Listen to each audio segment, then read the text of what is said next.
Good afternoon students. LT first paper जिसमें आपका CDP, GK है, उत्तराखंड और रीजनिंग, उसके ऑनलाइन क्लास में आपका स्वागत है। एक्चुअली में आज आपकी क्लास भी लेट हो गई है, लाइव क्लास रहती है, इसमें उत्तराखंड का सेक्शन चलता है, लेकिन लेट होने का भी एक रीजन था। क्लास तो डेली लाइव चलती ही है, आप लोगों को ये पता लग जाए कि पेपर किस तरीके से आता है।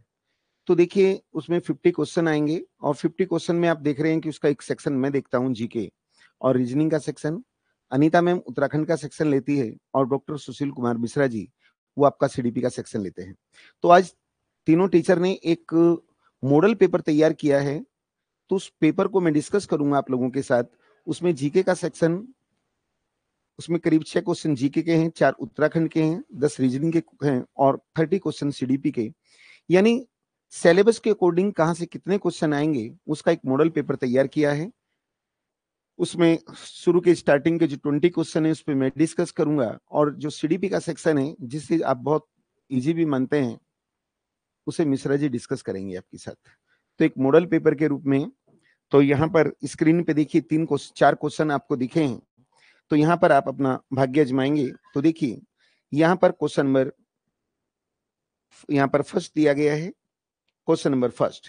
तो फर्स्ट का जो भी आंसर आपको लगता है आंसर देने का प्रयास करें, या एक काम करते हैं, आज पहला ही पेपर है, आज के पेपर को मैं ही डिस्कस कर देता हूं, कारण वश क्लास लेट भी हो गई है। ठीक है स्टूडेंट्स, देखिए यहाँ पर क्वेश्चन नंबर फर्स्ट दिया गया है कि दादा साहब फाल्के पुरस्कार की शुरुआत कब हुई थी। तो स्टूडेंट्स देखिए, हाँ वेरी नाइस, दादा साहब फाल्के पुरस्कार ये सेक्शन मैंने डिस्कस भी किया है। भारतीय फिल्म जगत के पिता में दादा साहब फाल्के जी, 1969 में इनकी 100वीं जयंती थी और उसके उपलक्ष्य में दादा साहब फाल्के पुरस्कार दिया गया। तो इस पुरस्कार को पाने वाली जो पहली, उनका नाम देवकी था। बच्चों मरणोपरांत ये केवल एक ही व्यक्ति को दिया गया है और वो नाम है पृथ्वीराज कपूर। तो 2024 में ये वहीदा रहमान को दिया गया है। तो यहाँ पर देखिए ये क्वेश्चन मैंने डिस्कस भी किया था आपके साथ 1969। अब स्टूडेंट्स देखिए यहाँ पर राष्ट्रीय गीत, राष्ट्रीय गीत का अंग्रेजी अनुवाद किसने किया था। राष्ट्रीय गीत, देखिए राष्ट्रीय गीत यानी नेशनल सॉन्ग बंकिम चंद्र चटर्जी ने इसको लिखा था और कलकत्ता अधिवेशन 1996 में रहीमतुल्लाह शानी ने कांग्रेस अधिवेशन की अध्यक्षता की थी, तो उसमें पहली बार गाया गया और इसका इंग्लिश अनुवाद जो किया था, आप लोग मैसेज भी भेज रहे हैं, अरविंद घोष ने किया था, ये ध्यान रखना। क्वेश्चन नंबर 3 लेकर चलते हैं, लद्दाख की राजधानी कहां है। स्टूडेंट्स देखिए जम्मू कश्मीर अपने आप में एक स्टेट था, लेकिन आर्टिकल 370 को समाप्त करके जो जम्मू कश्मीर है इसे 2 यूटीएस में चेंज किया गया है, एक कश्मीर है और एक लद्दाख। तो दोनों यूटीएस हैं, लेकिन कश्मीर की अगर बात करते हैं जिसकी कैपिटल श्रीनगर है, तो कश्मीर में लेजिस्लेटिव असेंबली होगी, लेकिन लद्दाख में नहीं, और लद्दाख की जो कैपिटल है उसका नाम लेह है। आज टाइम मैनेजमेंट डिस्टर्ब हो गया तो इसलिए मैं आपकी स्क्रीन पे बहुत ज्यादा ध्यान नहीं दे रहा हूं यहाँ पर। तो लेह। अब स्टूडेंट्स बहुत ही शानदार क्वेश्चन दिया गया है यहाँ पर, चूंकि आपके जीके में एक सेक्शन धार्मिक स्थल भी है, सभी जीके के सेक्शनों को टच किया गया है। तो धार्मिक स्थल अग्नि सिग्नापुर किस देवता का है। तो अग्नि सिग्नापुर आप याद कीजिए, मैंने आपको भारत के जो महत्वपूर्ण धार्मिक स्थल हैं जिसमें सिखों के भी हैं, इस्लामिक भी हैं, हिंदुओं के, वो सब डिस्कस किए, और उत्तराखंड के भी। तो अग्नि सिग्नापुर बेसिकली शनिदेव के लिए है, तो इसका आंसर क्या होगा, ए। नेक्स्ट क्वेश्चन लेकर चलते हैं, बहिष्कृत भारत के लेखक कौन है। यहां पर एक पुस्तक का नाम है बहिष्कृत। स्टूडेंट्स देखिए बहिष्कृत भारत बहुत ही अच्छा, बहिष्कृत भारत क्वेश्चन का नंबर भी डालते रहेंगे। बहिष्कृत भारत, स्टूडेंट्स देखिए बहिष्कृत भारत ये डॉक्टर भीमराव अंबेडकर ने लिखी है, जो एक महर जाति से संबंधित थे। भी उत्तराखंड के अंदर एक क्वेश्चन भी पूछा गया था, बहिष्कृत भारत। इन्होंने बहिष्कृत हितकारिणी सभा का भी गठन किया था और इन्होंने all India depressed class federation की भी स्थापना की थी। इन्होंने इंडियन इंडिपेंडेंट वर्क्स पार्टी का भी गठन किया था। तो यहां पर नाम क्या आ रहा है, डॉक्टर भीमराव अंबेडकर। ठीक है, अच्छा, फिर यहां पर दिया गया है, हाँ, निम्न पुरस्कारों का अवरोही क्रम क्या है। बच्चों देखिए यहां पर लिखने में थोड़ा सा डिस्टरबेंस हो गया, क्योंकि जिन बच्चे ने इसको प्रिंट किया, मतलब टाइप किया, कुछ क्लेरिकल मिस्टेक हो गई है। तो मैं आपको बताना चाहूंगा, तो सबसे बड़ा भारत के अंदर नागरिक सम्मान होता है वो भारत रत्न होता है। भारत रत्न के बाद भारत विभूषण होता है, फिर भारत भूषण होता है, और फिर पद्मश्री होता है। तो यहां पर जो आप आंसर ए दे रहे हैं, बिल्कुल राइट आंसर है। क्वेश्चन यहां पर दिया गया है, उत्तराखंड का क्वेश्चन है, रमाशंकर कौशिक कमेटी का संबंध क्या है? तो देखिए, रमाशंकर कौशिक कमेटी, स्टूडेंट्स बताइए क्या इसका आंसर हो सकता है? रमाशंकर कौशिक कमेटी 1994, संभवतः मेरा सब्जेक्ट ये नहीं है, तो उत्तर प्रदेश के अंदर समाजवादी पार्टी की सरकार होती थी, मुलायम सिंह वहां के सीएम होते थे। तो उस समय एक रमाशंकर कौशिक कमेटी गठित की गई थी, और इस कौशिक कमेटी का जो उद्देश्य था वो ये देखना था कि उत्तराखंड राज्य का गठन हो या नहीं। तो उत्तराखंड राज्य के गठन से संबंधित है क्वेश्चन नंबर 7। फिर एक नेक्स्ट क्वेश्चन मैं दे रहा हूं यहां पर, देखिए गोरखों ने उत्तराखंड में कितने वर्ष शासन किया? गोरखों ने उत्तराखंड के अंदर कितने वर्ष शासन किया? तो प्लीज इसका आंसर देने का प्रयास करेंगे। मेरी दूसरी क्लास है तो मेरी स्पीड थोड़ी सी फास्ट है। फिर डॉक्टर सुशील मिश्रा जी आ जाएंगे, बहुत ही कूल होके आपके साथ पेपर डिस्ट्रिक्ट करेंगे। तो गोरखों ने कितना शासन किया? देखिए, आप कोई 8 का आंसर आप सी कह रहे हैं, अभी तक 8 का आंसर सी कह रहे हैं, है ना?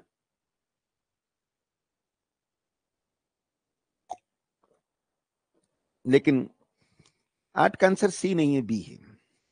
देखिए, महेंद्र चंद चंदू के अंतिम शासक को पराजित किया और 1790 में कुमायूं में शासन आया।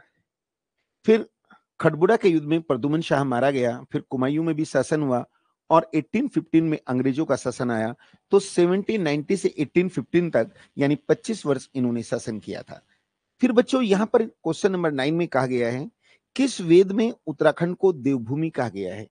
किस वेद में उत्तराखंड को देवभूमि कहा गया है? तो वो ऋग्वेद है, ऋग्वेद। अब यहां पर क्वेश्चन नंबर 10 पढ़िए, बहुत कूल होकर पढ़ना है। क्वेश्चन नंबर 10, क्वेश्चन नंबर 10 पढ़िए, क्वेश्चन नंबर 10 पढ़िए और उसका आंसर देने का प्रयास करेंगे। Question number 10, question number 10, question number 10, Parineeta Negi ji, Kamlesh Yadav ji, please question number 10 का बी आप कह रहे हैं। Question number 10, Isran Ali ji, B हैं, बी कह रहे हैं। क्वेश्चन नंबर 10 का आंसर दे रहे हैं सारिका।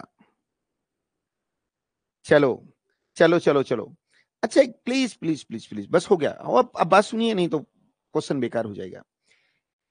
एक्चुअली में स्टूडेंट्स, हम लोग ये जो ऑब्जेक्टिव एग्जाम का जो पेपर होता है, इसमें बहुत स्टूडेंट्स अपनी गलती से फेल होते हैं, और जिस गलती को आप पहले करते थे उसी गलती को आप रिपीट कर रहे हैं। सबसे पहला काम होता है कि क्वेश्चन को कूल होकर पढ़िए कि क्वेश्चन में पूछ क्या रहा है। इस क्वेश्चन को मैंने खुद से बनाया है कि देखने के लिए कि आप कहां तक सोचते हैं। ठीक, यहां पूछा गया उत्तराखंड की 5 लोकसभा सीटों में अनुसूचित जनजाति पूछा है।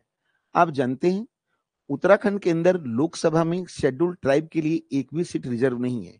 तो नॉन ऑफ दीज इसका आंसर आएगा। बस आपने अनुसूचित देखा और क्वेश्चन पे निशान लगा दिया। हम क्वेश्चन पूरा नहीं पढ़ते, और पूरे एग्जाम में 3-4 क्वेश्चन गलत करके आते हैं, फिर घर आके माथे पे हाथ मारते हैं कि गलती मेरे से क्यों हो गई। प्लीज, टेस्ट सीरीज इसलिए होती है कि जो गलतियां करनी है आप यहीं कर लें, एग्जाम में उसे रिपीट ना करें। तो ये जो एलटी फर्स्ट पेपर की जो टेस्ट सीरीज है, टेस्ट सीरीज मान लीजिए या क्लास मान लीजिए, प्रॉपर टेस्ट सीरीज ये नहीं है। ठीक, लेकिन आप लोगों को ये अंदाजा लगाना है कि किस तरीके का पेपर आएगा। तो ये 10 क्वेश्चन थे। अब सिलेबस के अकॉर्डिंग 10 क्वेश्चन में उत्तराखंड के, वो रीजनिंग के, एक भी क्वेश्चन थोड़ा प्रिंट आज जल्दीबाजी में डिस्टरबेंस रहा, तो इसलिए आज कोऑपरेट कीजिए। यहाँ क्वेश्चन कहा गया है कि अंग्रेजी वर्णमाला में, देखिए सभी टॉपिकों को करा दिया गया है, अब दोबारा रिपीट होंगे। अंग्रेजी वर्णमाला में दाईं ओर से 15वीं। बच्चों देखिए, दाईं ओर से 15वीं का मतलब होता है, ये जो लाइन है दाईं, दाईं का मतलब होता है राइट हैंड, सॉरी, देखिए दाईं ओर से कह रहा है वो, दाईं ओर से, दाईं ओर का मतलब राइट हैंड, यहां से इधर को चलना है, दाईं ओर से 15वां। तो दाईं ओर से जब 15वां, तो मैंने एक फार्मूला बताया था, दाईं ओर से 15वां कैसे करते हैं, यानी उल्टे, अगर उल्टी तरफ निकालना है तो 27 माइनस 15 इक्वल टू 12, 12 आता है। तो दाईं ओर से 15वां, एल, मैं एबीसीडी नहीं लिख रहा हूं, ऐसे ही फार्मूला आपको समझाया था। तो 12 पे क्या आता है, एल आता है। तो वो कह रहा है अंग्रेजी वर्णमाला में दाईं ओर से 15वीं, तो दाईं ओर से इधर 15वीं पे एल आएगा, वे अक्षर के बाईं ओर 10वां क्या है, तो इसके लेफ्ट में 10वां क्या है, तो ये क्या है 12, 12 माइनस 10 इक्वल टू 2 आता है, और 2 पे क्या आएगा, बी, बी मैंने इसका आंसर इस तरीके से। ठीक, मैं नेक्स्ट क्वेश्चन लेकर चलता हूं। यहां पर देखिए, यहां पर दिया गया है, यहां दिया है एम, एम देखो एक बार यहां लिख देता हूं, एम, एम अपॉन ए सी, फिर वो कह रहा है एन, और यहां दिया है उसने ए डी, फिर ओ दिया है ओ, ओ के नीचे दिया है ए ई, तो आगे क्या आएगा बच्चों, एम 13 पोजीशन पे आता है, ये 14 पे आता है, और ये ओ 15 पे।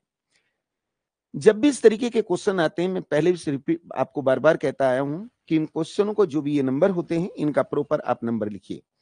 अब ए किस पे आता है, 1 पे, और ये 3 पे आता है, 3 पे। तो देखिए यहाँ ए 1 पे, और ये 4 पे, ये ए पे, ये 5 पे, यानी 13 होता है 1 और 3, 14 1 और 4, ओ 15 होता है 1 और 5। तो 13 14 15, यहाँ क्या आएगा 16, 16 1 किस पे आता है, ए पे, और 6 किस पे आता है, डी ई एफ। तो यहां पर आएगा, यहां पर 16 पे क्या आता है, पी, पी ए एफ। तो ये इसका आंसर हो जाएगा, ये इसका आंसर होगा। बच्चों यहां पर देखिए क्वेश्चन नंबर 13 यहां पर दिया है confused, C O N F U S E D, तो इसको क्या लिख रहे हैं वो, इसको लिख रहे हैं E M N B, E F P V. तो बच्चों यहां पर देखिए, ये कोडिंग डिकोडिंग का क्वेश्चन है, यानी इसका संबंध जो इससे है, वो इसका संबंध किससे होगा। तो इनके नंबर लिखते हैं, सी किस पे आता है, ये आता है 15, ये आता है 14 पे, ये आता है 6 पे, यू 21 है, ये 19 है, ये 5 है, और ये 4 है। अब इसके नंबर लिखते हैं, ये 5 है, ये 13 है, ये 14 है, ये 2 है, ये 5 है, ये 6 है, ये 20 है, और ये 22 है। तो स्टूडेंट्स यहां पर क्या कर रखा है इन्होंने, देखिए जो 4 अक्षर ही है, ये इनको ये किया, यानी देखिए यहां पर ये 6 है, ये 5, इसमें से -1 किया, ये 14 है, ये 13 है, -1 किया, ये 15 है, ये 14 है, इसमें से -1 किया, और इसमें से -1 किया। अब यहां पर क्या है, इन 4 का संबंध इससे है। तो यहां पर क्या कर रखा है, देखिए ये 4 है, ये 5 है, इसमें 1 प्लस किया है, ये 5 है, ये 6 है, 1 प्लस किया है, ये 19 है, 21 प्लस किया है, ये यू है, यू यहां पर क्या है, वी 1 प्लस किया है। तो इसी फार्मूले को आप इसमें अप्लाई कर दीजिए। ये भी प्रॉपर प्रिंट नहीं आ रहा है। इन क्वेश्चनों में देखिए, वो कह रहा है कि यदि जल को भोजन कहा जाए, भोजन को वृक्ष कहा जाए, वृक्ष को आसमान कहा जाए, आसमान को कुआं कहा जाए, कुआं और कुएं को तालाब कहा जाए, तो फल किस पर लगेंगे। तो ये आप जानते हैं फल वृक्ष पर लगते हैं, लेकिन वृक्ष को आसमान कहा जा रहा है, तो आंसर होगा ए। अब नेक्स्ट देखिए, ये भी कोडिंग डिकोडिंग का क्वेश्चन है, कोडिंग डिकोडिंग का क्वेश्चन है, इसको भी मैं कर देता हूं। यहां पर दिया है ओपन द डोर, यहां पर दिया है ओपन द डोर। तो स्टूडेंट्स देखिए, open, open the door, open the door. तो यहां पर ओपन द डोर जो है, इसका जो कोड है का टी जो, का टी जो, का टी जो, का टी जो। फिर वो कह रहा है डोर इज क्लोज, इसका कोड देखते हैं, door is close, door is close, closed. और इसका जो कोड है जो पामा, जो पा पा मा। फिर वो कह रहा है this is good, this is good, this is good, this is good. इसका जो कोड है, कोड ला रा पा, इसका कोड है ला रा पा,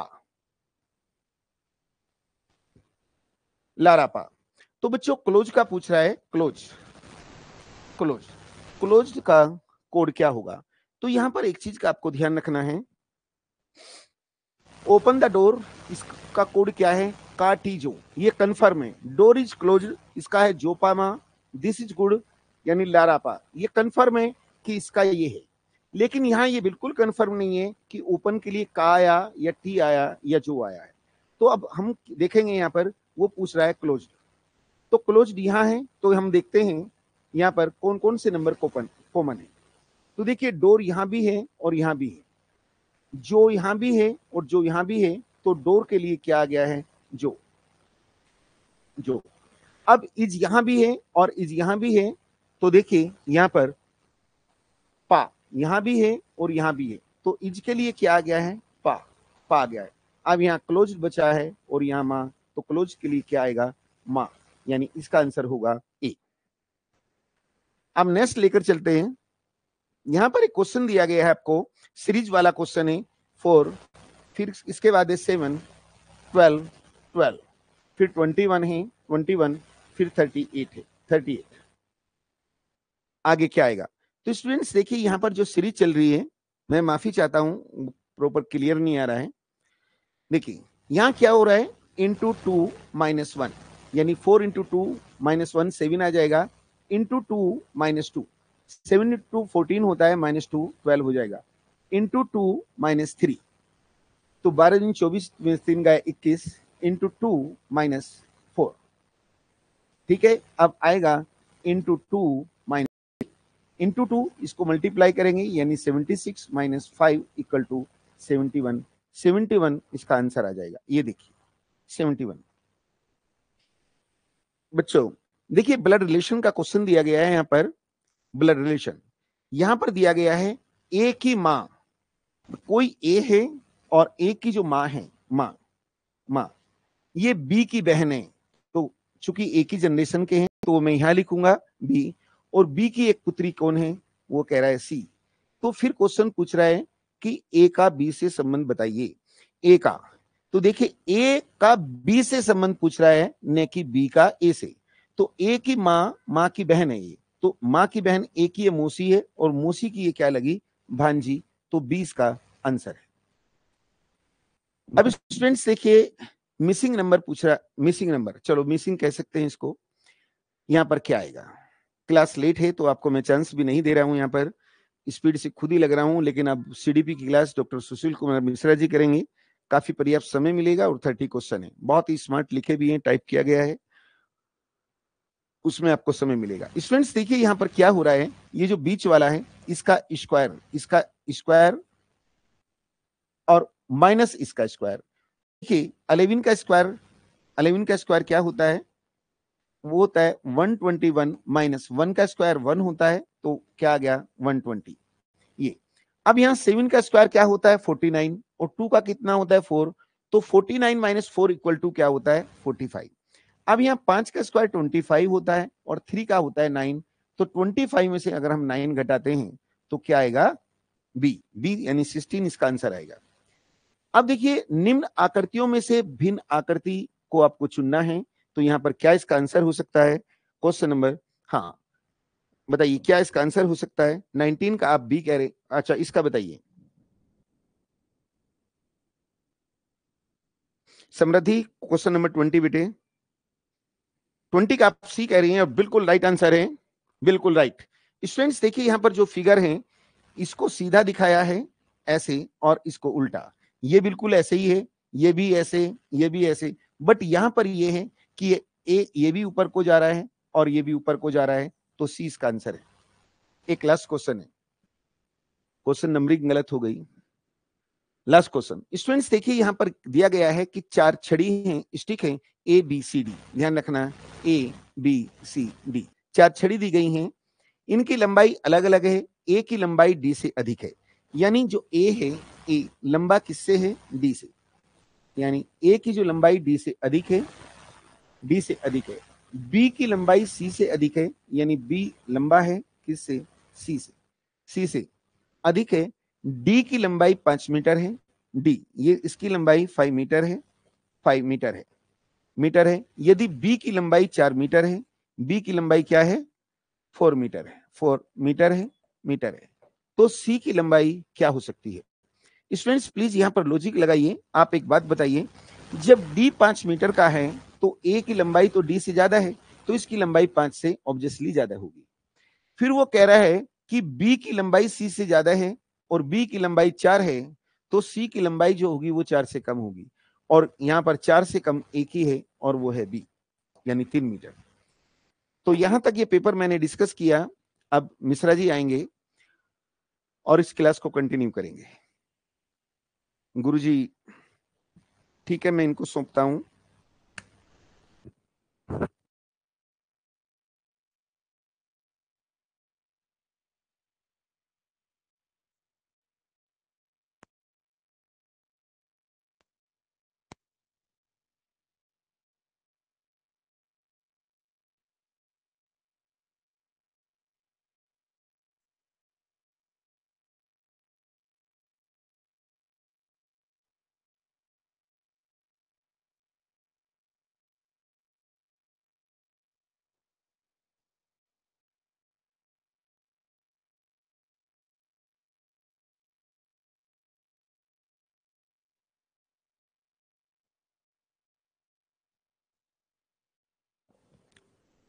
गुड इवनिंग फ्रेंड्स। आवाज़ आ रही है मेरी आप लोगों को? हाँ, वेरी गुड इवनिंग सभी लोगों को। नमस्कार। देखो, एक हमारे पास क्वेश्चन पेपर सेट है और ये जो क्वेश्चन पेपर सेट मैंने बनाया है, ये जितना भी मैंने अभी तक आप लोगों को सिलेबस पढ़ाया है और उस सिलेबस से ही क्वेश्चन मैंने लिए हैं, कोई भी क्वेश्चन आउट ऑफ सिलेबस नहीं है। तो स्क्रीन पर आपके क्वेश्चन आते जाएंगे और आप जो हैं उनका बिल्कुल राइट आंसर अगर आपको आता हो तो बताएं, और नहीं आता हो तो मैं सारे क्वेश्चन एक्सप्लेन करूंगा कि कौन सा क्वेश्चन सही है और कौन सा ऑप्शन सही है और कौन सा ऑप्शन सही नहीं है। तो हमें गलत ऑप्शन नहीं पकड़ना है, सही आंसर अगर आपको आता हो तभी आप उसे बताएं, ठीक है? क्योंकि क्या होता है कि जब हम गलत आंसर बताते हैं तो जो क्वेश्चन हमारा होता है वो मिसकंसेप्ट हो जाता है और हमारा कंसेप्शन ही गलत हो जाता है, हम भ्रमित हो जाते हैं, ठीक है?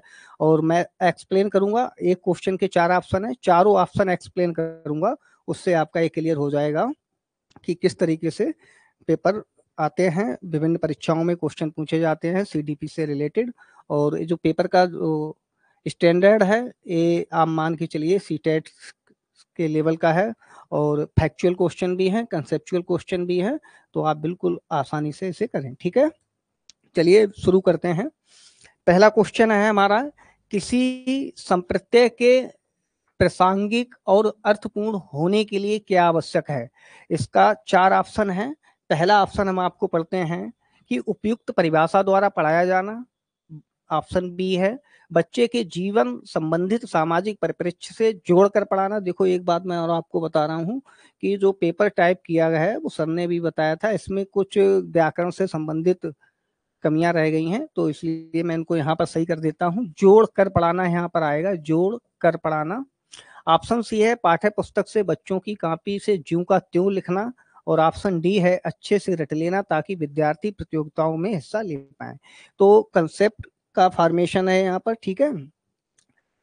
नीलम, मुकेश आंसर बी वी आप लोग दे रहे हैं, ठीक है? आंसर आपका बिल्कुल सही है, लेकिन क्यों सही है इस पर थोड़ी सी चर्चा करते हैं। देखो, जो प्रत्यय निर्माण होता है, हमारी 5 ज्ञानेंद्रियां होती हैं, सेंसरी मोटर जो होती हैं, और ज्ञानेंद्रियों को ज्ञान का प्रवेश द्वार कहा जाता है, ठीक है? अब ज्ञान संप्रत्यय का निर्माण कैसे होता है? बच्चा जब नवीन वातावरण में आता है जन्म लेने के बाद, तो शुरुआती अवस्था में वो अपनी संवेदनाओं के द्वारा सीखता है, वातावरण के साथ समायोजन करने का प्रयास करता है, और धीरे धीरे बालक की जब ज्ञानेंद्रियां विकसित हो जाती हैं तो ज्ञानेंद्रियों के माध्यम से बच्चा जितनी भी अनुभूतियां करता है, और अनुभूतियों के परिणाम स्वरूप उसको जो अनुभव प्राप्त होते हैं वो अनुभव ही संप्रत्यय का निर्माण करते हैं, तो ध्यान में रखना है। दूसरी बात यह है कि बच्चे के सामने जितने सामाजिक वस्तुएं होंगी, व्यक्ति होंगे, लोग होंगे, खिलौने होंगे, जितनी ज़्यादा उसके सामने अंतःक्रिया के लिए वस्तुएं होंगी तो उतने ही उसके संप्रत्यय विकसित होंगे। ये बात जीन पियाजे, एरिक्सन और अन्य वाइगोस्की ने भी ये बात मानी है। ठीक है, तो इसलिए आंसर इसका बी सही है, जिन लोगों ने बताया है बिल्कुल सही है। और इसके जो गलत आंसर है, उपयुक्त परिभाषा द्वारा पढ़ाया जाना नहीं, जब तक बच्चा सामाजिक परिवेश में नहीं आएगा, उसके सामने विभिन्न प्रकार की वस्तुएं नहीं होगी, तब तक उसका प्रत्यय विकसित नहीं होंगे। एक बच्चे के पास खेलने के लिए जितने ज्यादा खिलौने होंगे, समझो उस बच्चे का प्रत्यात्मक विकास उतना ही ज्यादा होगा। ठीक है, तो पहला क्वेश्चन आप लोग सही समझ गए और उसका एक्सप्लेनेशन भी मैंने कर दिया है, अच्छे से रट लेना। विद्यार्थी प्रथम हिस्सा ये नहीं, ये बिल्कुल साइकोलॉजिकल बातें नहीं है। इसका जो बिल्कुल राइट आंसर है वो कि संबंधित सामाजिक परिप्रेक्ष्य से जोड़कर पढ़ाना। ठीक है, अब दूसरा क्वेश्चन देखते हैं। मानव विकास में अनुवांशिकता और पर्यावरण की भूमिका के बारे में निम्नलिखित में से कौन सा कथन सही है? आपके पास 4 ऑप्शन हैं और आप लोग क्वेश्चन सही आता हो तभी दें। पहला है व्यक्तिगत भिन्नता का एकमात्र कारण अनुवांशिकता है। तो मैंने आपको बताया था कि व्यक्तिगत भिन्नता का एकमात्र कारण अनुवांशिकता नहीं होती है। ठीक है, पर्यावरण का प्रभाव, यहाँ पर आप का शब्द जोड़ लें, पर्यावरण का प्रभाव मानव के विकास को पूरी तरह से आकार देता है। तो केवल पर्यावरण भी बालक के विकास को पूर्ण रूप से प्रभावित नहीं करता है, वंशानुक्रम का भी योगदान होता है। ना तो अनुवांशिकता और ना तो पर्यावरण मानव विकास को प्रभावित करते हैं, ये बिल्कुल गलत स्टेटमेंट है। स्टेटमेंट डी है, अनुवांशिकता और पर्यावरण दोनों एक जटिल परस्पर क्रिया से, यहाँ पर में की जगह से कर लें, से मानव विकास को प्रभावित करते हैं। तो इसका आंसर डी राइट है, बिल्कुल सही बताया आप लोगों ने। किसने किसने सही बताया? अर्जुन चांद जी, ममता जी, निर्मला जी, आशा रानी, ठीक है, सुशील कुमार जी, गीता देवी, बिल्कुल सही आंसर आपने बताया, वेरी गुड। तो इसका आंसर हमारा डी सही है। और ए क्यों नहीं सही है? ए इसलिए नहीं है क्योंकि मानव का विकास केवल व्यक्तिगत मानव का विकास क्या जो व्यक्तिगत भिन्नता का कारण होता है वो एकमात्र अनुवांशिकता नहीं होता है। मनोवैज्ञानिकों ने स्पष्ट कर चुका है कि व्यक्ति का व्यक्तित्व, उसका संपूर्ण विकास जो है वो पर्यावरण और वातावरण की अंतःक्रिया का परिणाम है। और वुडवर्थ ने कहा था कि व्यक्ति का जो व्यक्तित्व है वो वातावरण और वंशानुक्रम दोनों का गुणनफल है, ना कि योगफल है। तो आपको ध्यान रखना है। ठीक है, अब नेक्स्ट क्वेश्चन पर बढ़ते हैं। नेक्स्ट क्वेश्चन हमारा है, एक शिक्षक को चाहिए, ये थोड़ा पेडागॉजिकल क्वेश्चन है और इसको आप लोग देखें, सही तरीके से आता हो तभी आंसर देने का प्रयास करें। एक शिक्षक को चाहिए वह छात्रों के बीच तुलना को अधिकतम करे, वह विशेष संस्कृतियों समुदायों को बढ़ावा दे, वह छात्रों के बीच सांस्कृतिक विभिन्नताओं तथा विविधता की अनदेखी करे, यह संप्रेषित करे कि वह कक्षा कक्ष में सभी संस्कृतियों का सम्मान करे एवं महत्व दे। तो आपके पास 4 आंसर हैं। ठीक है, देखो ये टीचिंग एथिक्स से रिलेटेड क्वेश्चन है, टीचिंग एथिक्स से रिलेटेड क्वेश्चन है। और इसका आंसर कितने लोगों ने दिया है? थर्ड डी बिल्कुल सही। हाँ बिल्कुल सही आंसर है, आप लोगों ने दिया है थर्ड डी। अब क्यों है इसका हम बताते हैं। पहला है कि वह छात्रों के बीच तुलना को अधिकतम करे, तो नहीं, मैंने पहले भी आपको लाइव क्लास में बताया था कि क्लास में हम कभी 2 बच्चों की तुलना नहीं कर सकते हैं। तुलना बच्चों में निगेटिव ग्लैंड को डेवलप करती है। यहाँ तक कि फैमिली में भी अगर किसी भी व्यक्ति के 2 पुत्र हैं, तो अगर एक पुत्र कम गति से सीखता है और दूसरा अधिक गति से सीखता है, तो उन दोनों के सामने कभी उनकी व्यक्तिगत उपलब्धियों की तुलना ना करें, क्योंकि तुलना करने से बच्चे के मन में निगेटिव ग्लैंड्स बनते हैं और निगेटिव ग्लैंड्स बनने के बाद बच्चा जो है फ्रस्ट्रेटेड हो जाता है। तो तुलना कभी उपलब्धियों की बच्चों की आपस में नहीं करना चाहिए, इसलिए आंसर गलत है। और दूसरा है वह विशेष संस्कृतियों समुदायों को बढ़ावा दे, तो नहीं, भारत एक धर्मनिरपेक्ष राष्ट्र है, यहाँ सभी समुदाय सभी संस्कृति समावेशी शिक्षा का अंग है और टीचर को सबका सम्मान करना चाहिए। तीसरा क्वेश्चन है, वह छात्रों की भी सांस्कृतिक विभिन्नताओं तथा विविधता की अनदेखी करे, नहीं, हमें अनदेखी भी नहीं करना है, सभी संस्कृतियों का महत्व देना है, बराबर से उनको देखना है। यह संप्रेषित करे कि वह कक्षा कक्ष में सभी संस्कृतियों का सम्मान करे एवं महत्व दे। ठीक है, तो जिन लोगों ने क्वेश्चन 4 डी बताया है उनको टीचिंग इथिक्स बिल्कुल ठीक है, और ये टीचिंग प्रोफेशन के जो इथिक्स हैं उससे रिलेटेड क्वेश्चन था। क्वेश्चन नंबर 4 पर आते हैं। निम्नलिखित में से कौन सी एक बाल्यावस्था की विशेषता नहीं है? तो ये आपको ध्यान में रखना है, नहीं है पूछा जा रहा है। और देखो अंजलि जी क्वेश्चन नंबर 4D बता रहे हैं, तो क्वेश्चन को पहले आप लोग पढ़ लें और इतना जल्दबाजी में हल भी करने का प्रयास ना करें, ठीक है? क्योंकि क्वेश्चन जब तक हम पढ़ते नहीं हैं तब तक हमारा जो अन्य स्टूडेंट्स भी जुड़े होते हैं क्लास में। तो क्वेश्चन नंबर 4 का आंसर आप लोग बता रहे थे, इस पर पहले चर्चा कर लेते हैं। निम्नलिखित में से कौन सी एक बाल्यावस्था की विशेषता नहीं है? ये हमें ध्यान में रखना है, नहीं है पूछ रहा है। जीवन का अनोखा काल ये बाल्यावस्था की विशेषता है। एक काल एवं ब्रूस ने कहा था कि ये जीवन का अनोखा काल उन्होंने बाल्यावस्था को कहा, तो ये विशेषता है। दूसरा, बाल्यावस्था में दो सामाजिक गुणों का विकास होता है, एक भक्ति और दूसरा ईमानदारी। नहीं, ये भी गलत है। बाल्यावस्था में विकास की दर धीमी पड़ जाती है। बाल्या विकास अप्रत्यक्ष वस्तुओं के संदर्भ में चिंतन करने में सक्षम हो जाता है। अब देखो किन लोगों ने क्वेश्चन डी बताया था, इसका वो लोग ध्यान दें। इसका क्वेश्चन जो सही है वो बी है, क्योंकि ये विशेषता पूछ रहा था कि बाल्यावस्था की विशेषता नहीं है। जीवन का अनोखा काल काल एवं ब्रूस ने बताया था, तो ये विशेषता है। बाल्यावस्था में विकास की दर धीमी पड़ जाती है, ये भी बाल्यावस्था की विशेषता है। बालक अब प्रत्यक्ष वस्तुओं के संदर्भ में चिंतन करने में सक्षम हो जाता है, ये भी बालक की विशेषता है। बाल्यावस्था में दो सामाजिक गुणों का विकास होता है, एक भक्ति और दूसरा ईमानदारी। तो ए नहीं है, तो इसका आंसर बी सही है। अब एक किस अवस्था की विशेषता है? बिल्कुल सही बता रहे हैं आप लोग, बी है इसका आंसर। ए जो है किशोरावस्था की विशेषता है। देखो किशोरावस्था की कौन कौन सी विशेषताएं होती हैं? एक तो आइडल वर्शिप। शशि जोशी जी इसका सी सही नहीं है, क्योंकि वो विशेषता पूछ रहा है, नहीं है बाल्यावस्था की, तो इसका आंसर बी सही है। अब देखो किशोरावस्था की कौन कौन सी विशेषता है वो भी आप देख लें। एक तो आइडल वर्शिप शुरू हो जाती है, बच्चों में भक्ति भावना। बच्चे जो हिंदू धर्म से रिलेटेड होते हैं वो 11वीं 12वीं यहाँ तक हनुमान चालीसा, रामायण की चौपाइयाँ, गीता इत्यादि का अध्ययन करने लगते हैं। बच्चे जब धार्मिक स्थलों पे जाते हैं तो दान करने की उनकी प्रवृत्ति बढ़ जाती है, वीर पूजा उनमें डेवलप हो जाती है। तो कहने का मतलब यह है कि ये सब किशोर अवस्था की विशेषताएं हैं, ठीक है। तो अगला है, आप good afternoon Kavita ji. Next question हम देखते हैं, बिल्कुल आप पेशेंस बनाकर इनको हल करें और सही आंसर आता हो तभी आप उत्तर दें। नेक्स्ट क्वेश्चन हमारा है, निम्नलिखित में से कौन सा एक वंशानुक्रम का नियम है? अब देखो यहाँ पर थोड़ी ग्रामेटिकल मिस्टेक हुई है, वंशानुक्रम कर लें आप, वंशानुक्रम, वंशानुक्रम का नियम है। तो यहाँ पर 4 नियम दिए गए हैं, आपको देखना है।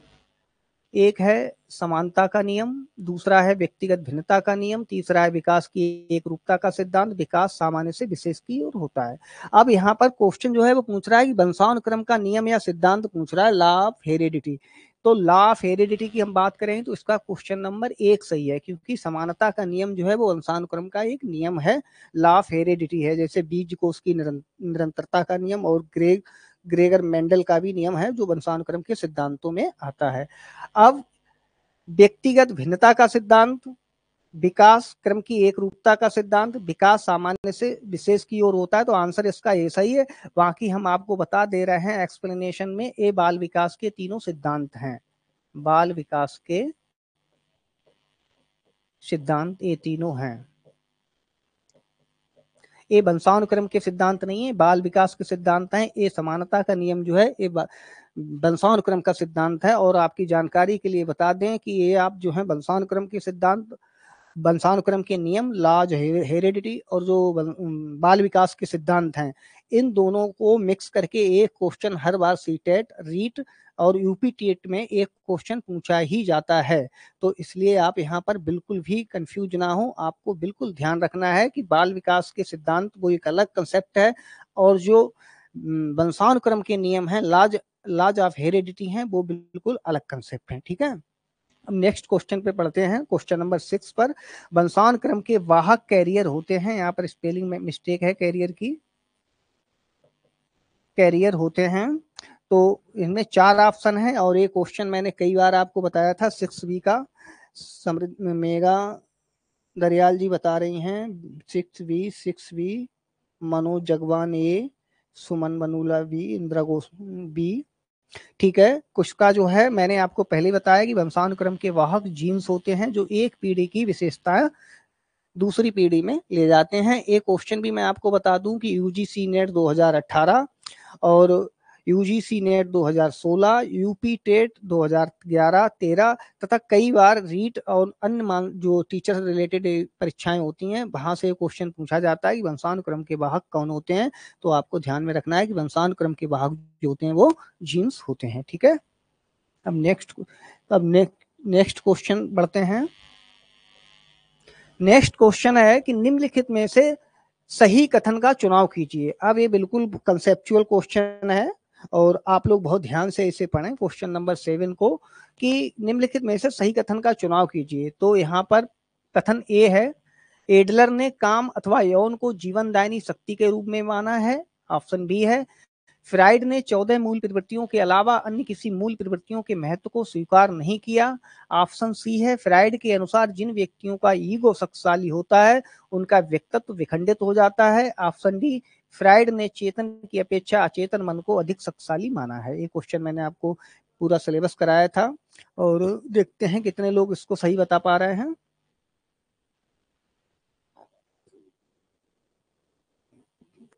सारिका खान 7D बिल्कुल सही आंसर है आपका। 7 क्वेश्चन का डी सही है, राइट आंसर। चलिए अब हम एक्सप्लेन करते हैं कि इनके जो 3 कथन हैं वो क्यों सही नहीं है। और यहाँ से आपको और बात बता दूं मैं, समृद्धि पांडे डी बता रही हैं, बिल्कुल ठीक है।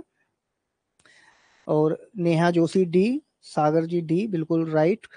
अब देखो ये बात करते हैं कि ये 3 क्वेश्चन क्यों नहीं है, क्योंकि इनमें फ्राइड शब्द जुड़े हुए हैं। कंसेप्चुअल क्वेश्चन है और इससे आपके कई पॉइंट जो हैं क्लियर हो जाएंगे। पहला ये है कि एडलर ने काम अथवा यौन को जीवनदायिनी शक्ति नहीं माना। देखो आंसर तो इसका ये है, तो कंफ्यूज नहीं होना, मैं इनको अंडरलाइन कर रहा हूं कि क्यों नहीं माना है। काम अथवा यौन को जीवनदायिनी के रूप में फ्राइड ने माना था, आप ये ध्यान रखें। ठीक है, एडलर ने नहीं माना था। एडलर ने क्या माना था? महत्वाकांक्षा को।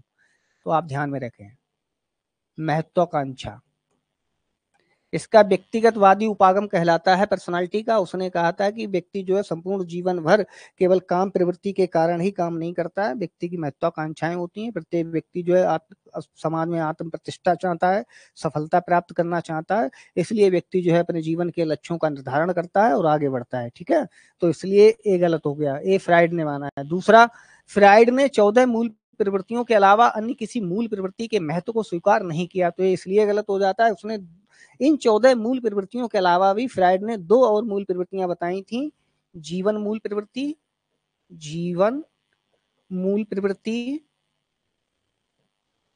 और मृत्यु मूल प्रवृत्ति, मृत्यु मूल प्रवृत्ति। ठीक है, तो एक क्वेश्चन इसलिए यहाँ एक स्टेटमेंट इसलिए गलत हो गया। स्टेटमेंट सी था, फ्राइड के अनुसार जिन व्यक्तियों का ईगो शक्तिशाली होता है उनका व्यक्तित्व विखंडित हो जाता है। नहीं, फ्राइड के अनुसार जिन व्यक्तियों का ईगो शक्तिशाली होता है उनका व्यक्तित्व समृद्धशाली होता है, विखंडित नहीं होता है। क्योंकि ईगो यदि शक्तिशाली होगा तो वो ईड से निकली हुई जितनी भी इच्छाएं हैं, अनैतिक इच्छाएं हैं, उन पर नियंत्रण स्थापित करेगा। और जो मन का सुपर ईगो है, सुपर ईगो भाग है, उसमें भी वो सामंजस्य बैठाए रखेगा। जो लीगल आवश्यकताएं हैं, सामाजिक आवश्यकताएं हैं, उनकी एक मात्रा में वो पूर्ति करता रहेगा। और ऐसा व्यक्ति जो है वर्तमान में अपनी पर्सनालिटी को अपने वातावरण के साथ अपने व्यक्तित्व का समायोजन करता रहेगा। तो यहाँ पर ये ध्यान रखना है कि जिन व्यक्तियों का ईगो शक्तिशाली होता है उनका व्यक्तित्व विखंडित नहीं अपितु शक्तिशाली होता है, इसलिए स्टेटमेंट गलत हो गया। ठीक है, अब क्वेश्चन नंबर 8 पे आते हैं। 8 क्वेश्चन है कि निम्नलिखित में से सही कथन नहीं है। देखो ये फैक्चुअल क्वेश्चन है, याद करना है। इसमें पूछ रहा है सही क्वेश्चन नहीं है, तो सही कथन नहीं है। अब बुद्धि का एक कारक सिद्धांत विनय ने दिया है, ये कथन सही है। बुद्धि का बहुकारक सिद्धांत जो है, मल्टी फैक्टर थ्योरी जो है, थॉर्नडाइक ने दी है, ये भी सही है। बुद्धि का प्रतिदर्श सिद्धांत थॉमसन ने दिया है, ये भी सही है। बुद्धि का त्रिकारक सिद्धांत गिलफोर्ड ने दिया है, ये गलत है।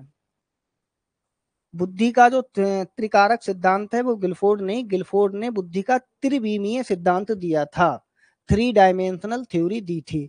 तो ये फैक्चुअल क्वेश्चन था, जितनी भी बुद्धि के सिद्धांत हैं उनके प्रतिपादक हैं, ये आप लोग ध्यान रखें। एक क्वेश्चन आपका बुद्धि के सिद्धांतों से पूछा जाएगा कि कौन सा सिद्धांत किस मनोवैज्ञानिक ने दिया है, ये एलटी ग्रेड में पूछा जाएगा, तो ये आप ध्यान में रखें, ठीक है। जिन लोगों ने आंसर डी बताया है वो बिल्कुल है, सही बता रहे हैं। अब बुद्धि का त्रिकारक सिद्धांत स्टर्नबर्ग का भी है, जो आपके सिलेबस में नहीं है। इसके अलावा क्वेश्चन मनोविज्ञान किताबों में यहाँ से भी भ्रमित हो जाता है। जो 3 फैक्टर है वो स्पीयरमैन ने भी अपने बाद के 2 फैक्टर थ्योरी में इंप्रूवमेंट करके, पर उसमें संशोधन करके, अमेंडमेंट करके एक फैक्टर समूह कारक उनने और जोड़ दिया था। इसलिए कभी कभी स्पीयरमैन का सिद्धांत भी त्रिकारक सिद्धांत के रूप में आता है। तो आपको ये ध्यान में रखना है कि गिलफोर्ड का त्रिविमीय सिद्धांत है, 3 डायमेंशनल थ्योरी है, ना कि इसकी जो थ्योरी है वो 3 फैक्टर है, ठीक है। अब नेक्स्ट क्वेश्चन पर बढ़ते हैं। देखिए आप लोग, ये भी फैक्चुअल क्वेश्चन है और कितने लोग इसको सही बताते हैं। थॉर्नडाइक के अनुसार गत्यात्मक बुद्धि होती है मूर्त बुद्धि, अमूर्त बुद्धि, सामाजिक बुद्धि, उपरोक्त सभी। अब देखो, थॉर्नडाइक ने बुद्धि के 3 प्रकार बताए थे, मूर्त बुद्धि, अमूर्त बुद्धि, सामाजिक बुद्धि, ठीक है। अब थॉर्नडाइक ने किस बुद्धि को किस बुद्धि को गत्यात्मक या यांत्रिक बुद्धि कहा था? कितने लोग बता रहे हैं? 9 का ए बिल्कुल सही आंसर बताया है। सबसे पहले कविता खाती जी ने, ज्योति राणा जी ने बताया इनसे पहले, बिल्कुल सही आंसर है आप लोगों का। 9 डी नहीं है, 9 ए है निर्मला जी। हाँ, ए है। देखो, थॉर्नडाइक ने मूर्त बुद्धि को यांत्रिक बुद्धि या गत्यात्मक बुद्धि कहा था, और उसने कहा था कि जिन लोगों में बुद्धि होती है वो लोग जो है आगे चलकर कुशल कारीगर, इंजीनियर इत्यादि बनते हैं।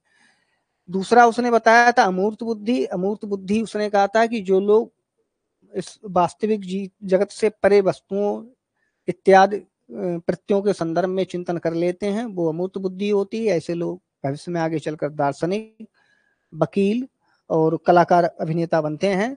सामाजिक बुद्धि वाले लोग, थॉर्नडाइक ने कहा था कि ऐसे लोग आगे चलकर कुशल नेता और समाज सेवी बनते हैं, ठीक है। तो नेक्स्ट क्वेश्चन देखते हैं। अब नेक्स्ट क्वेश्चन हमारा है कि निम्नलिखित में से सही कथन का चुनाव कीजिए, ठीक है। ये भी आपको ध्यान में रखना है कि इनमें आपको सही कथन देखना है। ये फैक्चुअल क्वेश्चन है, कंसेप्चुअल नहीं है, फैक्ट पर आधारित है। और फैक्ट पर आधारित ऐसे क्वेश्चन इसलिए पूछे जाते हैं कि वो विषय में आपकी गहनता को देखते हैं कि आपने कितनी गहनता के आधार पर विषय का अध्ययन किया है। ये हमें ध्यान में रखना है। इसमें कुछ ग्रामेटिकल मिस्टेक है, मैं पहले सुधार देता हूँ।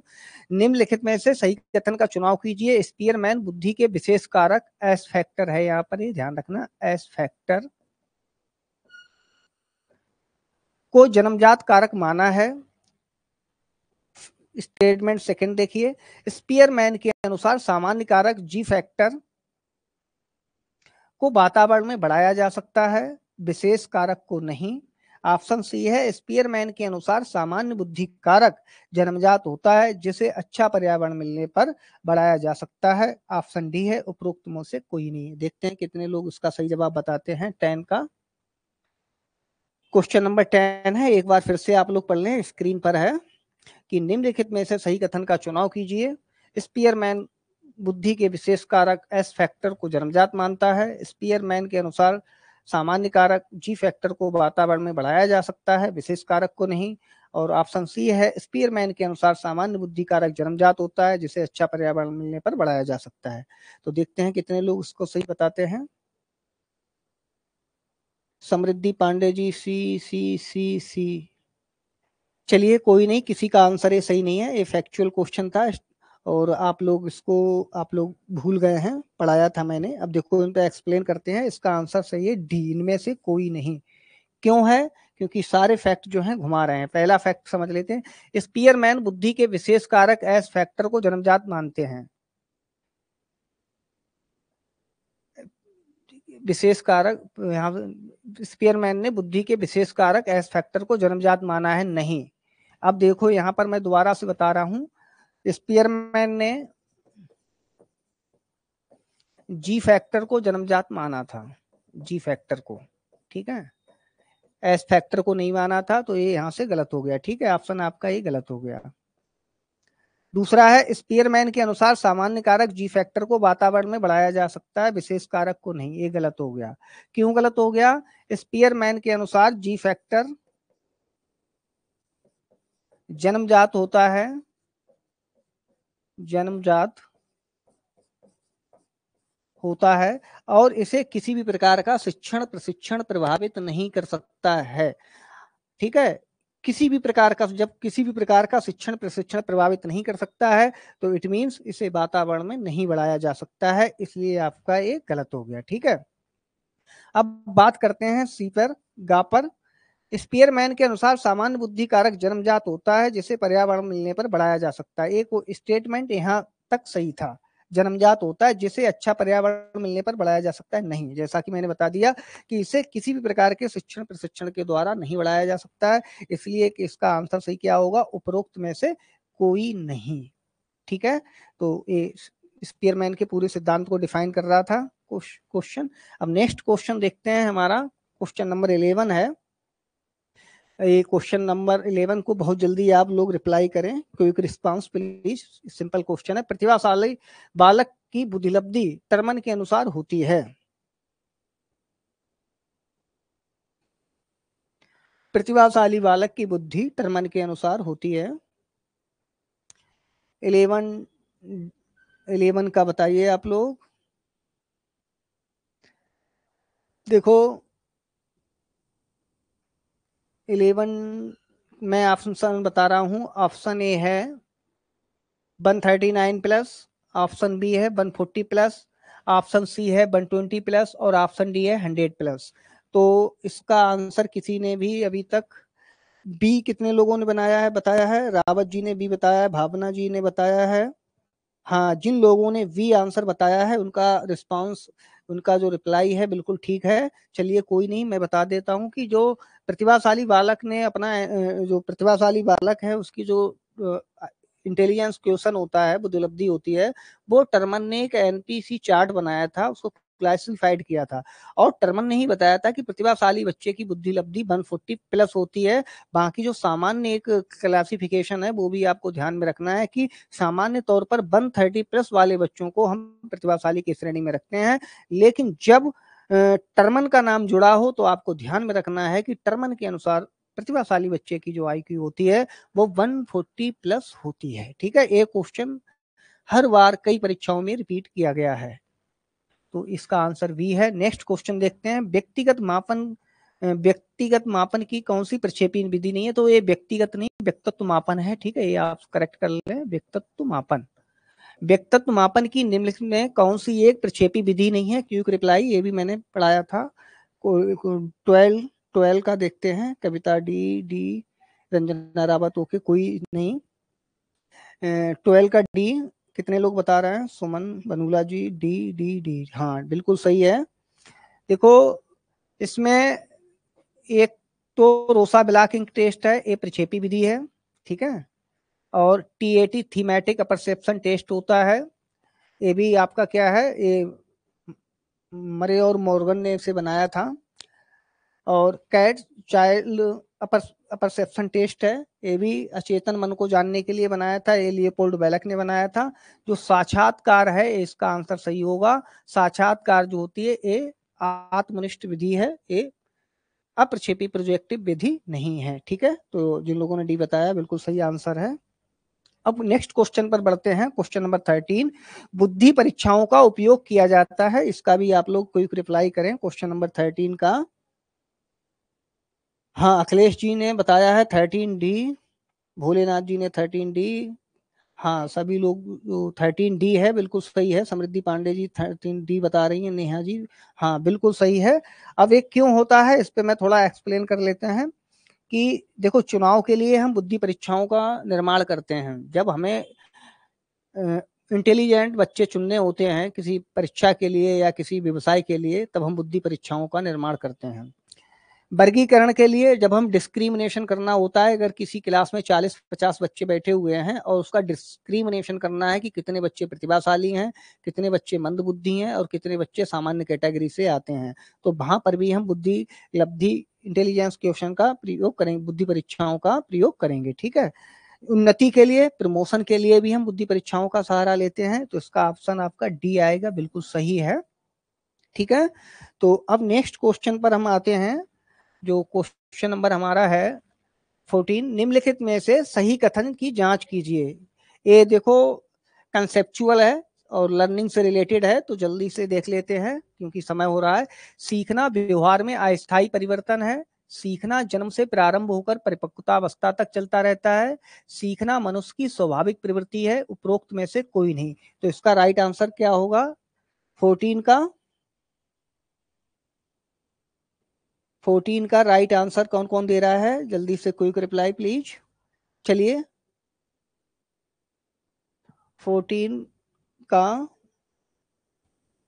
चलिए हाँ, जिन लोगों ने सी बताया है बिल्कुल सही आंसर बताया है। अर्जुन चांद जी बता रहे हैं सी। हाँ, इसका सी आंसर होगा। क्यों होगा इस पर चर्चा कर लेते हैं। देखो पहला विकल्प था सीखना व्यवहार में अस्थायी परिवर्तन है, तो नहीं, सीखना व्यवहार में स्थायी परिवर्तन होता है, इसलिए आपका क्वेश्चन ये गलत हो गया ऑप्शन। दूसरा, सीखना जन्म से प्रारंभ होकर परिपक्वता अवस्था तक चलता है। नो, सीखना जन्म से लेकर जीवन की आखिरी सांस तक चलता है, अर्थात मृत्यु तक चलता है, इसलिए गलत हो गया। सीखना मनुष्य की स्वाभाविक प्रवृत्ति है, बिल्कुल सही, सीखना मनुष्य की स्वाभाविक प्रवृत्ति है, लेकिन हमें ध्यान में रखना है व्यक्ति की ये जन्मजात या स्वाभाविक प्रवृत्ति होते हुए भी व्यक्ति सीखता वही है जो उसके वातावरण में उपस्थित होता है। ठीक है, ये हमें ध्यान में रखना है। नेक्स्ट क्वेश्चन 15 देखते हैं, इसको हल करते हैं। 15, सीखना अनुभव और प्रशिक्षण के द्वारा होने वाला सुधारात्मक परिवर्तन है। उपरोक्त परिभाषा किसकी है? ये देखो फैक्चुअल क्वेश्चन है, बिल्कुल रटने वाला क्वेश्चन है। ये डेफिनेशन हर बार परीक्षाओं में पूछी जाती है, गेट्स की ये डेफिनेशन है। इसको आप लोग ध्यान में रखें कि सीखना अनुभव और प्रशिक्षण के द्वारा व्यवहार में होने वाला एक सुधारात्मक परिवर्तन है। ये डेफिनेशन कई परीक्षाओं में बार बार पूछी जाती है, इसलिए आप इससे गेट्स व अन्य की ये डेफिनेशन है, इसलिए आप इसे ध्यान रखें। ठीक है, नेक्स्ट क्वेश्चन पर बढ़ते हैं। 16 पर थॉर्नडाइक ने सीखने के कुल कितने मुख्य नियम बताए थे? इसका क्विक रिप्लाई कर दें 16 का जल्दी से आप लोग। फैक्चुअल क्वेश्चन है और पढ़ा चुका हूं मैं आपको। हाँ बिल्कुल सही है, 16 सी। थॉर्नडाइक ने सीखने के 3 नियम बताए थे, 3 मुख्य नियम बताए थे। पहला अभ्यास का नियम, तत्परता का नियम था, दूसरा अभ्यास का नियम था और तीसरा जो था वो प्रभाव का नियम था। ठीक है, तो ये आपने बिल्कुल सही आंसर बताया। नेक्स्ट क्वेश्चन देखते हैं। नेक्स्ट क्वेश्चन आता है, थॉर्नडाइक का कौन सा अधिगम नियम संतोष और संतुष्टि को प्रतिपादित करता है? देखो ये बिल्कुल कंसेप्चुअल क्वेश्चन है। यदि आप लोगों ने इस क्वेश्चन को क्विक रिप्लाई सही बता दिया तो मैं समझूंगा कि आपका जो अधिगम है वो ठीक हो रहा है, लर्निंग अच्छी हो रही है। जल्दी से बताएं, टाइम कम है। 17 का नहीं, आपने का रॉन्ग आंसर है, कोई नहीं, चलिए मैं डिस्कस करता हूं। देखो थॉर्नडाइक ने सीखने के 3 नियम बताए थे, अभ्यास का नियम, तत्परता का नियम और प्रभाव का नियम। तो इस क्वेश्चन का सही आंसर प्रभाव का नियम है। क्यों है इस पर हम बताते हैं आपको। थॉर्नडाइक ने कहा था कि जब कोई व्यक्ति कोई अनुक्रिया करता है किसी उद्दीपक के प्रति और व्यक्ति को उस उद्दीपक से पर्याप्त मात्रा में संतोष मिलता है या उसे सफलता मिलती है, तो व्यक्ति जो है उस अनुक्रिया को बार बार दोहराता है। सपोज करिए थॉर्नडाइक की जो बिल्ली थी, जब वो बाहर पिंजरे से निकली, यदि उसे खाने में पर्याप्त मात्रा में भोजन नहीं मिलता तो वो सेकेंड टाइम निश्चित ही अनुक्रिया नहीं करती, पिंजरा खोलने का प्रयास नहीं करती। मनोविज्ञान में ये नियम संतुष्टि और संतोष के नाम से भी जाना जाता है। और एक क्वेश्चन जो है यूजीसी नेट, मध्य प्रदेश की जो रीट एग्जाम होता है, एमपी टेट होता है, यूपी टेट होता है, सभी परीक्षाओं में क्वेश्चन बार बार रिपीट होता है और 100% ये क्वेश्चन आपके इसमें भी आएगा, तो आपको ध्यान में रखना है प्रभाव का नियम। नेक्स्ट क्वेश्चन पर बढ़ते हैं। जीन पियाजे के अनुसार विकास की किस अवस्था में वस्तु स्थायित्व का गुण विकसित होता है? क्वेश्चन नंबर 18 को आप क्विक रिप्लाई करें। 18 का वस्तु स्थायित्व का गुण मैंने आपको बताया था, 18 का बी बता रहे हैं भोलेनाथ जी, बिल्कुल सही है, संवेदी गामक अवस्था। जब बच्चा 6-7 माह का होता है तभी वो उसमें जो ऑब्जेक्ट परमानेंसी होती है वो ऑब्जेक्ट परमानेंसी आने लगती है, अर्थात बच्चा भी समझने लगता है कि ये वस्तु जो है इसको इस नाम से जानते हैं।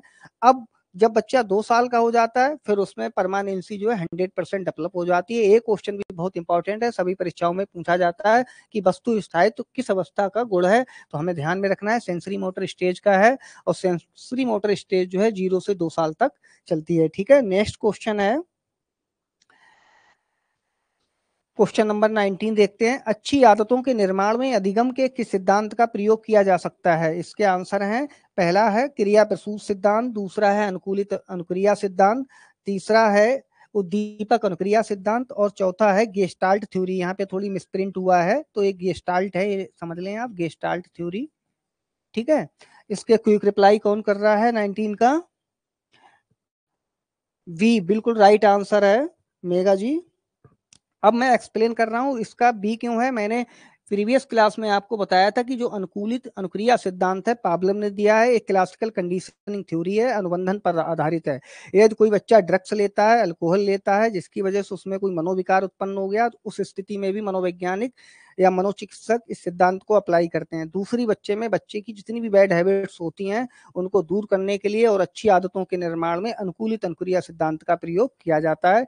ये भी बहुत इंपॉर्टेंट क्वेश्चन है, आप ध्यान रखें। नेक्स्ट क्वेश्चन देखते हैं। नेक्स्ट क्वेश्चन आता है, पुस्तक एजुकेशन साइकोलॉजी के लेखक कौन है? फैक्चुअल क्वेश्चन है, जल्दी से रिप्लाई करें। Question number 20, reply fast.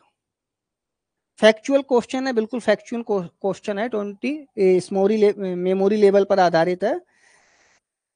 Education psychology के लेखक, चलिए मैं बताता हूं। हाँ, आपने रिप्लाई सही किया है सरान जी, 20 ए बिल्कुल राइट, गुड, एक्सीलेंट परफॉर्मेंस है आप लोगों की आज के पेपर में। देखो थांडाइक ने आपको बता दें 2 किताबें लिखी थी, एक एजुकेशन साइकोलॉजी जिसमें इसने बिल्ली का प्रयोग किया था, ये भी पूछ लिया जाता है, और एक किताब इसने एनिमल इंटेलिजेंस लिखी थी जिसमें इसने संबंधवाद का प्रत्यय दिया था, ये आप ध्यान में रखें। ठीक है, अब नेक्स्ट क्वेश्चन फिर आया है 21, वो देख लेते हैं। संबंधवाद का संबंध है व्यवहारवाद से, संज्ञानवाद से, मानवतावाद से, अस्तित्ववाद से। कौन कौन रिप्लाई कर रहा है 21 को?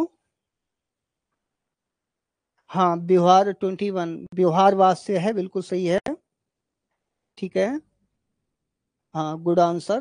देखो जो क्वेश्चन नंबर 21 है उसका संबंध जो है व्यवहारवाद से है। क्यों है?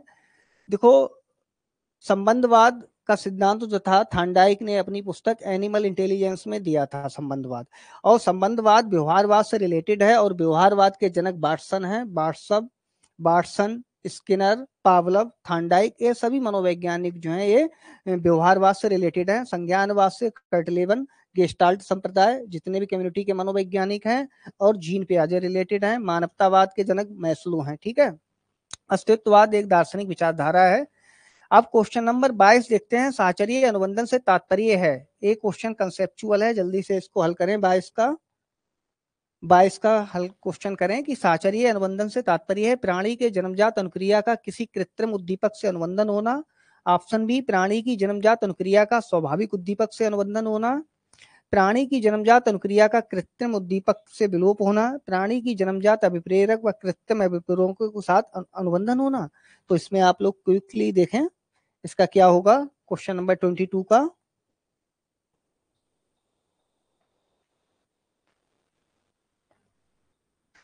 देखो, 22 का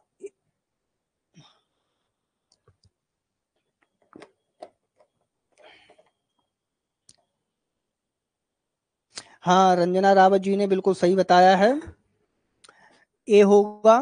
क्यों होगा? क्योंकि मैंने पहले ही बताया था कि जो पावलव का अनुकूलित अनुक्रिया सिद्धांत है, ये कहता है कि जब प्राणी के सामने एक स्वाभाविक उद्दीपक और एक कृत्रिम उद्दीपक प्रस्तुत किया जाता है, दोनों एक साथ प्रस्तुत किए जाते हैं, तो कुछ समय बाद अनुबंधन होने के बाद प्राणी जो है कृत्रिम उद्दीपक को देखकर ही स्वाभाविक उद्दीपक की अनुक्रिया कर देता है। तो इसमें स्टेटमेंट था कि प्राणी के जन्मजात अनुक्रिया का किसी कृत्रिम उद्दीपक से अनुबंधन होना ही शास्त्रीय अनुकूलन कहलाता है। ठीक है, बाकी इसके 3 ऑप्शन जो है गलत है। हम नेक्स्ट देखते हैं, नेक्स्ट क्वेश्चन देखते हैं कि सक्रिय व्यवहार का संबंध है। ये भी बड़ा सिंपल क्वेश्चन है, देखते हैं कौन कौन इसको जल्दी से रिप्लाई करते हैं। क्वेश्चन नंबर 23, सक्रिय व्यवहार का संबंध है थांडाइक से, स्किनर से, पावलव से और पियाजे से। क्वेश्चन नंबर 23 देखो, क्वेश्चन नंबर 23 जो है थांडाइक इसका सक्रिय व्यवहार का संबंध है वो स्किनर से है, क्रिया प्रसूत सिद्धांत है और ये ऑपरेंट कंडीशनिंग होती है, अर्थात किसी पुनर्लन के द्वारा यानी लोभ लालच के द्वारा जब हम किसी बच्चे में उसका सक्रिय अनुबंधन करा लेते हैं, ऑपरेंट कंडीशनिंग करा लेते हैं, तो ऐसा व्यवहार जो सक्रिय व्यवहार कहलाता है। ठीक है, तो इसका आंसर बी सही है। क्वेश्चन नंबर 24 देखते हैं कि मानवतावाद का उपागम का संबंध है। तो मानवतावाद उपागम जो है ये फैक्चुअल क्वेश्चन है, जल्दी से आप बताएं 24 का। हाँ देखो 23 ए बता रहे हैं, बिल्कुल सही बताया था आपने। 23 ए का बी होगा। देखो 24 का थांडाइक नहीं है। देखो मानवतावाद मनोविज्ञान के जन्मदाता जो है वो अब्राहम मैस्लो हैं। इन्होंने पर्सनालिटी की नीड थ्योरी दी थी, ठीक है, मोटिवेशन की नीड थ्योरी दी थी, तो इसका आंसर आपका मैस्लो हुआ। नेक्स्ट क्वेश्चन है, बुद्धि का निरंकुशतावादी प्रत्यय किस मनोवैज्ञानिक ने दिया था? ये सिंपल क्वेश्चन है, जल्दी से आप लोग बताएं 25 का। बुद्धि का निरंकुशवादी प्रत्यय किस मनोवैज्ञानिक ने दिया था? हाँ बिल्कुल सही बताया मनोज जी आपने, 25 का सी, ये विनय ने दिया था। और क्यों दिया था, क्यों कहा था इसे निरंकुशवादी?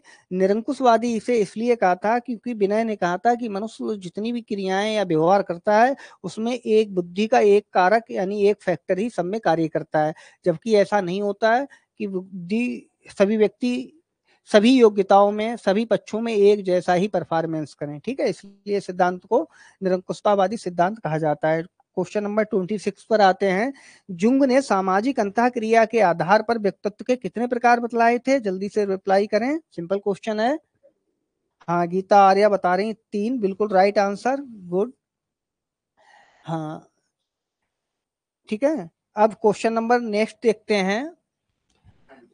अभिवृत्तियों के संदर्भ में सही कथनों का चुनाव कीजिए। देखो एक क्वेश्चन जो है थोड़ा सा इसमें एक इसके रिप्लाई जो है जो ऑप्शन है, एक ऑप्शन 2 बार रिपीट हो गया है, ठीक है, टेक्निकल एरर की वजह से। 27 देखो, देखो जन्मजात और वातावरण में जनित होती हैं अभिवृत्तियां। अभिवृत्ति व्यक्ति के व्यवहार को एक दिशा प्रदान करती हैं। अभिवृत्तियां व्यक्ति की, यहाँ पे लिख लें आप, सुधार कर लें, भविष्य की क्षमता, ये यहाँ पर होगा। अभिवृत्तियां व्यक्ति की भविष्य की क्षमता का द्योतक है, ऑप्शन डी है। अभिवृत्तियां व्यक्ति व्यवहार को एक दिशा प्रदान करती हैं, व्यक्तियों के व्यवहार को, ये हटा दो यहाँ से, ठीक है। अभिवृत्तियां व्यक्ति के कर लो, व्यक्ति के व्यवहार को एक दिशा प्रदान करती हैं, ठीक है। तो इसका जल्दी से रिप्लाई करें 27 का। ए समृद्धि जी एटीट्यूड है, अपटीट्यूड नहीं है। अपटीट्यूड क्षमता होती है और एटीट्यूड अभिवृत्ति होती है। देखो श्रांजलि ये जुंग है, अभी भी आप युंग और जुंग में कंफ्यूज ना हो, ठीक है। अब देखो चलिए मैं इस पे डिस्कस करता हूँ 27 पे। देखो जन्मजात और वातावरण में जनित नहीं होती हैं, ये ऑप्शन इसका नहीं है। क्यों नहीं होती? जो एटीट्यूड्स होती हैं ये वातावरण में अर्जित होती हैं, ये जन्मजात नहीं होती हैं, ठीक है। अभिवृत्ति व्यक्ति के व्यवहार को एक दिशा प्रदान करती हैं, इसका आंसर बी सही है, ठीक है, बी बिल्कुल सही बताया आपने। और अभिवृत्तियों इसमें एक क्वेश्चन ये 2 इसका रिपीट हो गए थे ऑप्शन, तो बी और डी दोनों ठीक हैं, ठीक है। नेक्स्ट क्वेश्चन देखते हैं। अंगूर खट्टे हैं किस मनोरचना से संबंध रखती है? अभी नेक्स्ट प्रीवियस क्लास में ही बताया था। Question number 28 please reply fast. 28 अंगूर खट्टे हैं किस मनोरचना से संबंध रखती है? देखो अंगूर खट्टे हैं किस मनोरचना से, हाँ मेगा जी बिल्कुल राइट, बिल्कुल राइट, युक्तिकरण है, ये रेशनलाइजेशन है। अंगूर खट्टे हैं इसमें व्यक्ति क्या करता है, अपने दोषों को दूसरे पर थोप देता है, वो युक्तिकरण कहलाता है। 29 विश्व मानसिक स्वास्थ्य दिवस कब मनाया जाता है? फैक्चुअल क्वेश्चन है, ये आप ध्यान रखें। ये इसका राइट आंसर दें क्वेश्चन नंबर 29 का। 29 का हाँ ए है, बिल्कुल सही है। 29 का ए 10 अक्टूबर, 10 अक्टूबर को विश्व मानसिक स्वास्थ्य दिवस मनाया जाता है, ठीक है। अब ये भी बता दूं 21 जून को पर्यावरण दिवस होता है। नहीं सॉरी 5 जून को पर्यावरण दिवस होता है और 21 जून को योग दिवस। एक क्वेश्चन भी आएगा आपके, ध्यान रखें। 21 जून को योग दिवस होता है, 5 जून को पर्यावरण दिवस होता है, ये आपके जीके से रिलेटेड हो जाएगा, और 5 सितंबर को शिक्षक दिवस होता है। तो ये 4 फैक्चुअल क्वेश्चन एक क्वेश्चन से आपके तैयार हो गए, ठीक है। अब क्वेश्चन नंबर 30 देखते हैं। निम्नलिखित में से कौन सी एक शैशवावस्था की विशेषता नहीं है? तो एक कंसेप्चुअल क्वेश्चन है, जल्दी से बताएं। काम प्रवृत्ति, ऑप्शन बी विकास की दृष्टि से महत्वपूर्ण आत्मनिर्भरता, और ऑप्शन डी शारीरिक विकास की तीव्रता। 30 का सी बिल्कुल सही बताया है जयवीर सिंह जी ने, और भोलेनाथ जी ने भी सही बताया। 30 का सी है बिल्कुल सही आंसर। देखो सी क्यों है? काम प्रवृत्ति की भावना होती है शैशवावस्था में, विकास की दृष्टि से महत्वपूर्ण है, और शारीरिक विकास की तीव्रता भी शैशवावस्था में होती है। आत्मनिर्भरता नहीं होती है, आत्मनिर्भरता जो नहीं होती है बल्कि शैशवावस्था में पर निर्भरता होती है। बच्चा जो है अपनी छोटी छोटी क्रियाओं और आवश्यकताओं के लिए अपने पेरेंट्स पर निर्भर करता है, ठीक है। तो आज के 30 क्वेश्चन बताए। आज का टेस्ट पेपर कैसा लगा क्विक करके जल्दी से आप लोग रिप्लाई बताएं। फिर कल नेक्स्ट क्लास हम आपको बताएंगे नए चैप्टर के साथ, जिसमें फिट इंडिया मूवमेंट, गाइडेंस और काउंसलिंग के बारे में बताएंगे, ठीक है। जल्दी से रिप्लाई करें, फिर टेक ऑफ होते हैं। चलिए गीता जी बहुत बढ़िया, thank you, welcome. Megha ji welcome.